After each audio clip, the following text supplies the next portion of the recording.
Today on Gizzard Stone Overland.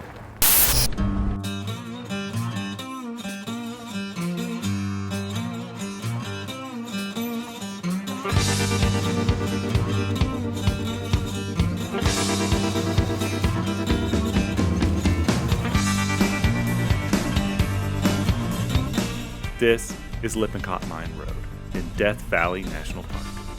It's steep, it's loose, it's rough, and the dirt is delicious.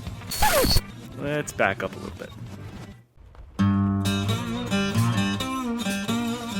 Lippincott Mine Road starts at about 3,800 feet just above Racetrack Playa, which we visited in part 2 of this series.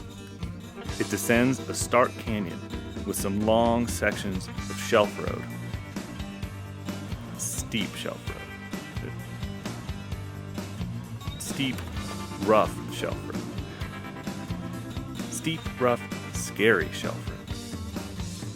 In just a few tight switchbacks, Lippincott descends down and down and down until it reaches the dry riverbed at the bottom.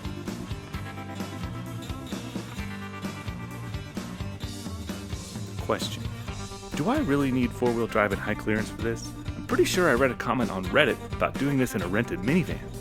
Yeah, you do.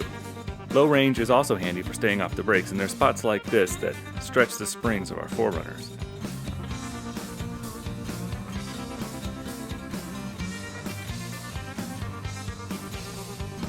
Full-size trucks should have no problem with this road under normal conditions. It's just narrow, so be careful.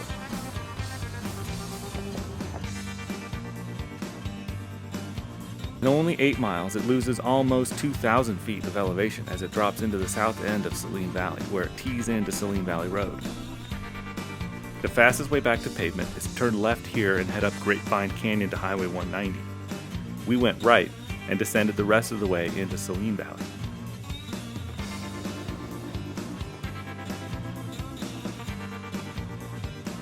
We stopped briefly at Saline Hot Springs. It's a weird place. Kids did get a quick soak. And then we moved on to Upper Warm Spring to set up camp and fix dinner. Here's a quick pro tip for getting cool shots of the kids. Set up a GoPro on a tripod in time-lapse mode and tell the kids to stay away from it.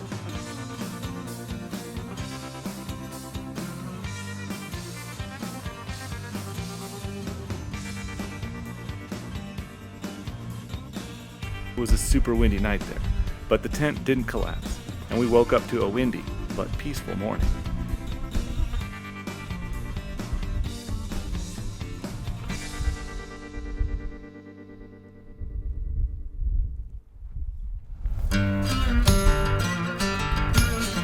Steele Pass Road heads up and out the north end of Saline Valley.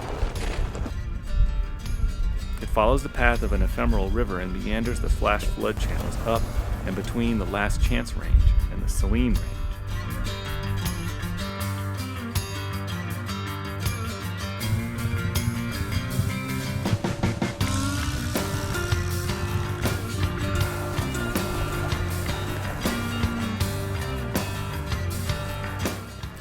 There are some rough spots as it nears the top.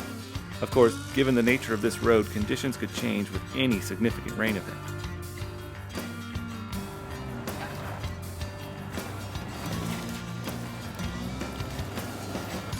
As it approaches Steele Pass, the road enters a narrow canyon, then ascends the last slope, and opens up to Steele Pass.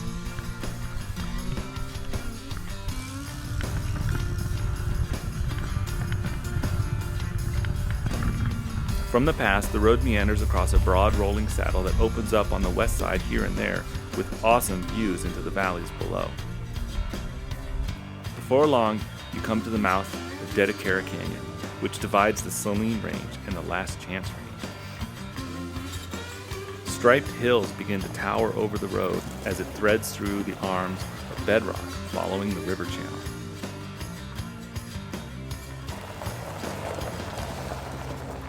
Soon you come to a few obstacles.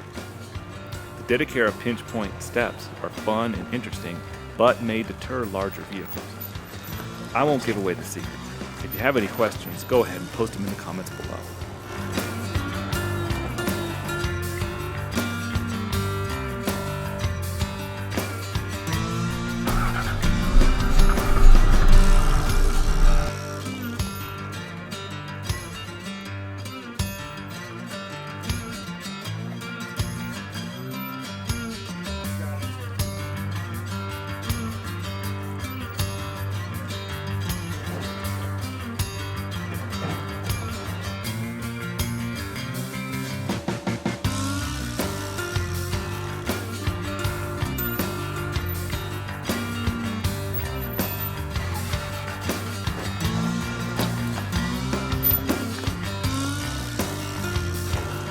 There's an alternative line here for built rigs that ascends the stair step on the right here. Here's another angle showing Dark Star running this section. For reference, this is a stock 98 limited 4Runner.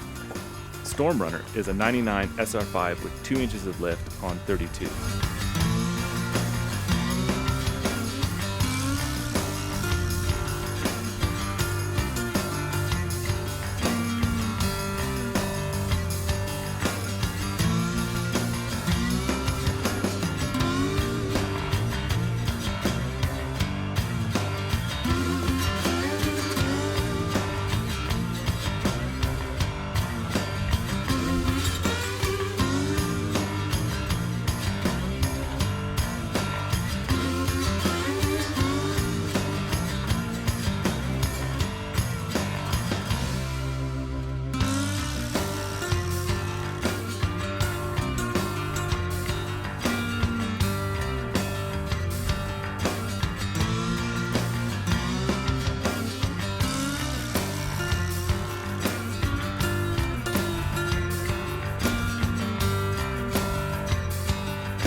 Once past this section, the going gets easy again, so we stop for lunch with a view of Eureka Dune.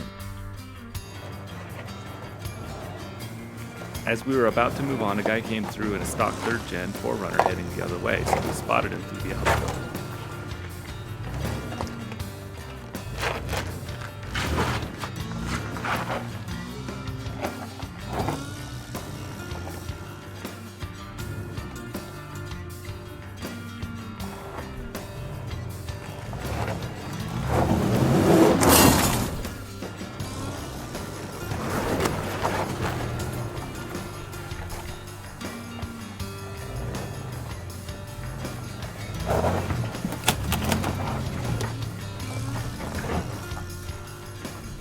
And that's that.